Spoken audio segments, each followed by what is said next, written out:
Every day, humans have been using the forearm to lift objects in a very basic movement. For example, when we pick up the pebbles on the side of a road, there are usually certain degrees of curling movement involved.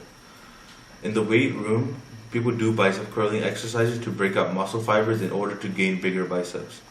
From a biological point of view, we know that when we lift our forearm, the bicep muscle fibers are contracting and shortening when there is motion involved, which is called muscle contraction.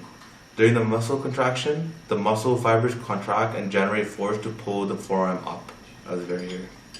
In this experiment, we want to understand the physics behind the curling motion and the human arm's torque, as you can see.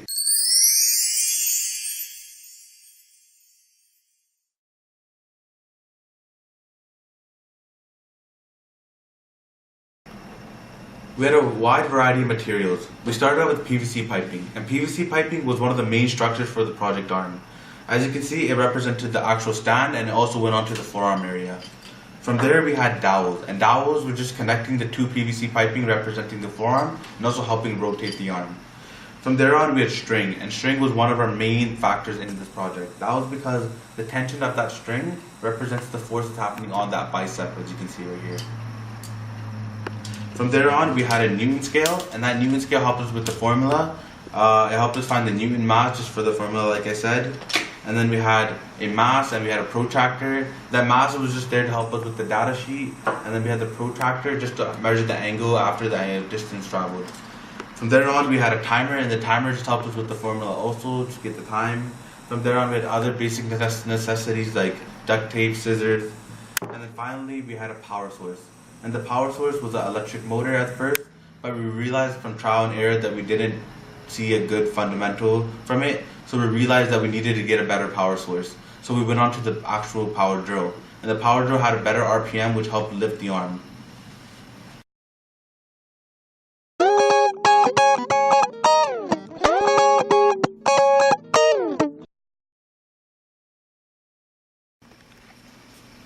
For the procedure, we had multiple steps throughout. We started out with step 1. In step 1, we had to set up the electric gear motor as a human arm.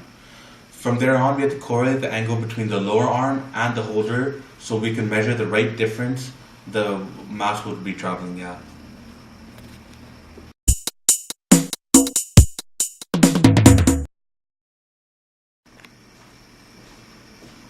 Alright, for step 2, we're going to have the mass, and we're just going to calculate the distance the mass will travel on the forearm.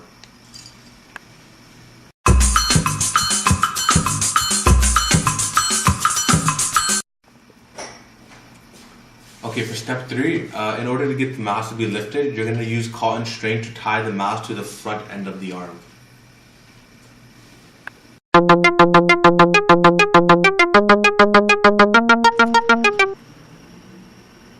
Alright, for step 4, you're going to turn on the power source, and then from there on, you're going to keep the motor's output at a constant rate, as you can see.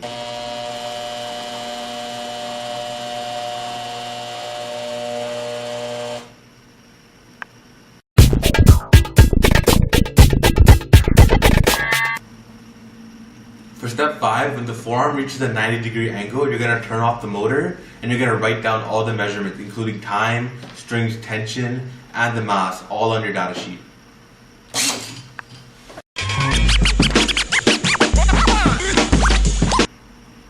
For step 6, you're going to repeat all the steps all over again for your multiple data points.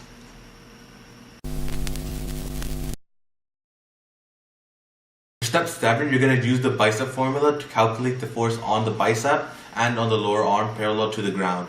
For step 8, you're going to verify all your final calculations.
So, going through our project, we realized that we did have a bunch of different sources of errors through trial and error.